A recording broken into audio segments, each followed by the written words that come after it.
Good afternoon from Two Happy Children Farm. I'm out east of Georgetown. I thought I'd do another windshield tour for you guys. Still might be wondering what it's like in Texas. We're on the east side of Highway 35, so this is considered a blackland prairie. So if you may know, like Illinois is the prairie state.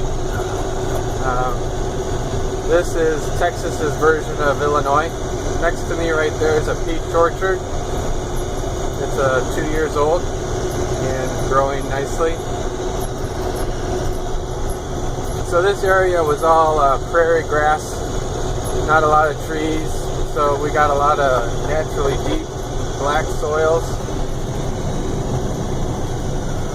And I'm driving on Highway 29, which is routed next to the river, so it's not laid out very square. It's nice and curvy, and some of this area is in the floodplain, so you don't see any houses in those fields.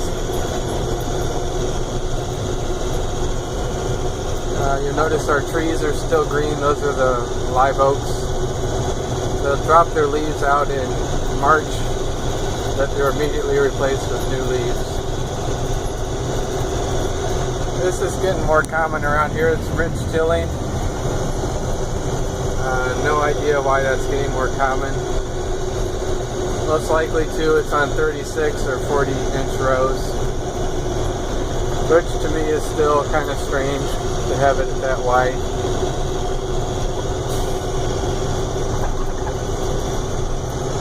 Any green you see in the grass there, that's usually winter rye. If you wanted to, you could grow ryegrass all year or all winter here and cut and graze all winter if you wanted to. So I'm coming up on Highway 95. We're just north of Taylor, which is where our farm is. If you didn't know, Taylor was the inland cotton market capital. So back when cotton was big, Taylor was one of the huge marketplaces for cotton. We still grow, I would say 25 to 40% of the land around here is cotton. Maybe 10% is sorghum, 10% is wheat, and then the rest would be corn for the row crop guys.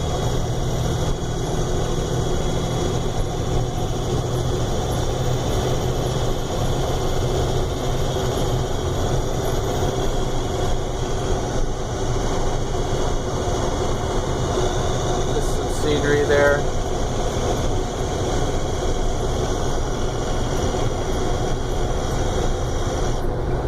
This is our local fertilizer dealer.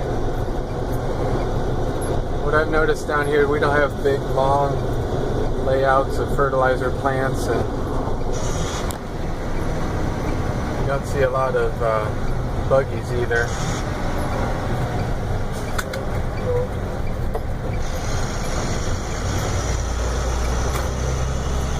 That's some grain storage. I think it's privately owned.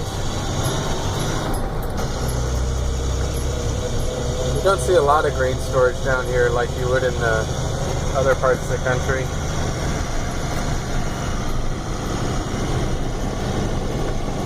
And that shed there is probably used to be cotton storage, and they've converted it to corn.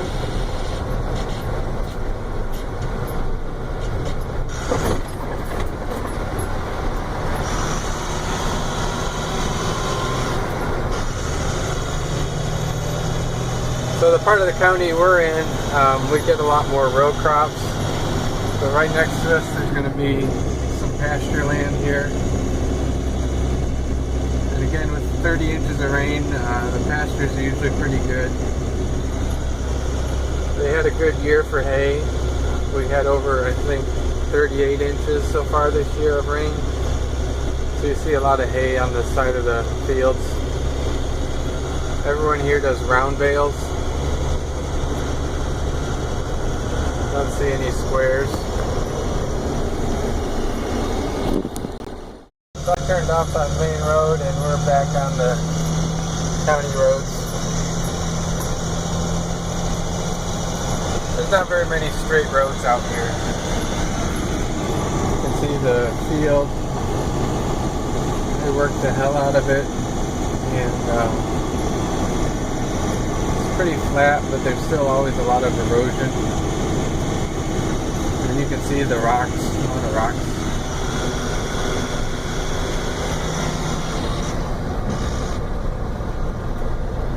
So when I drive through, what I think is missing is there's not a lot of cattle buildings or hog buildings. There's almost no hog production here in the county. And in fact, in Texas, there's no butchering facility. Whereas up north, you may raise out a couple thousand finishing hogs and drive it 15 miles down to the next sale barn. Down here, there's nothing like that available. I don't know if it's because it's just too hot to raise hogs, or there just is a cattle tradition down here, or what. Turning off on this little road. I'm driving back from the farmer's market right now. So this is our route back. The fields are pretty flat. You see it's dark soil. It's some places it's 15 feet deep or better down before you hit the clay.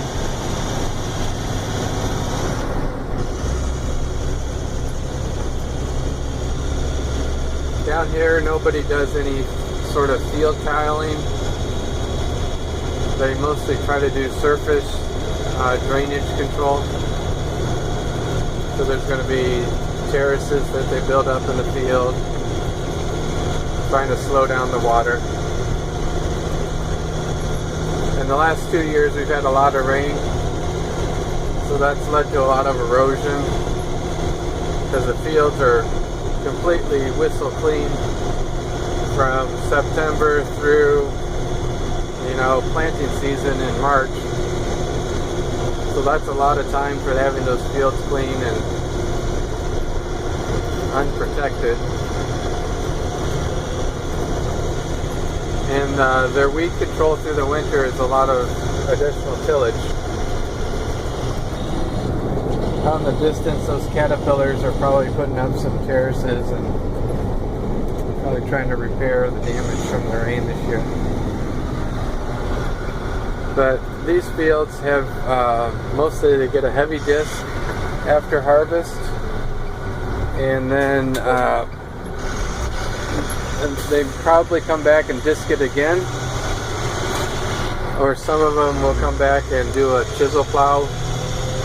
Just a traditional chisel plow, not the deep plowing. So they may go 8 inches deep. And then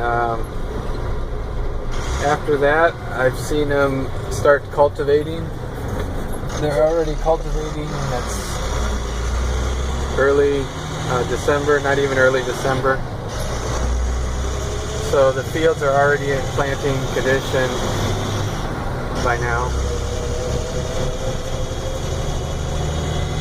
That's an old farmstead. A lot smaller barns. I think the reason they had barns was just so they could work the animals if they needed to during bad weather. But they never keep the animals in the barn.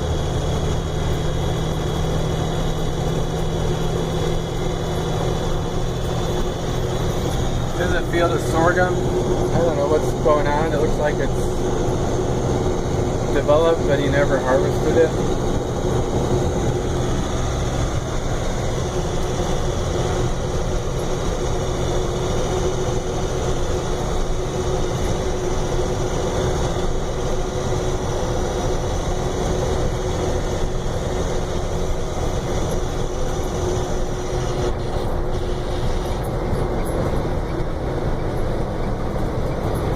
A lot of typical fields are about 80 acres down here. There's a few in the 200 acre range. But it seemed like they split a lot of them up back in the early 1900s or 1940s into 80 acre pieces. We farm a 90 acre piece.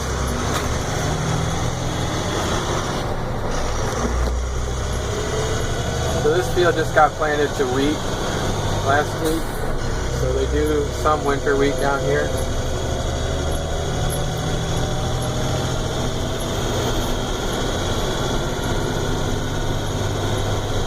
But you can see the fields are pretty much planter ready right now, and we still got 3 months to go. We're not going to get any snow or snow cover or anything to keep that secure. And there have been times in February, if we have a dry winter, we'll actually get dust storms from all the dirt blowing down here.